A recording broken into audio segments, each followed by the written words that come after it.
कैसे बोलोगे?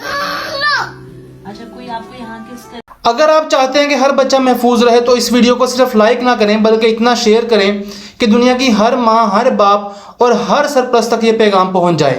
हो सकता है आपका एक शेयर किसी मासूम बच्चे की जिंदगी बचा ले। कोई आपको ऐसे टच करेगा तो आप कैसे बोलोगे?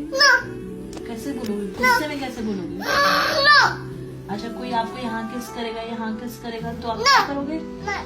यहाँ पे कौन किस कर सकता है सर? मम्मा पापा। और यहाँ पे? मम्मा पापा। यहाँ पे? नहीं। यहाँ पे कोई नहीं करेगा, है ना? कोई नहीं करेगा। और कोई कहेगा आजा मेरी गोदी में आ जाओ, तो क्या करोगे आप? नो। नो। कोई बोले आप अब आप स्कूल जाओगे तो वहाँ पे अगर किसी ने बोला लो मोबाइल ले लो, नहीं दोगी। है मेरा मोबाइल ले लो और मेरे साथ चलो, मैं आपको ले चलूंगा, नहीं दे दो। चले जाओगे आप उससे?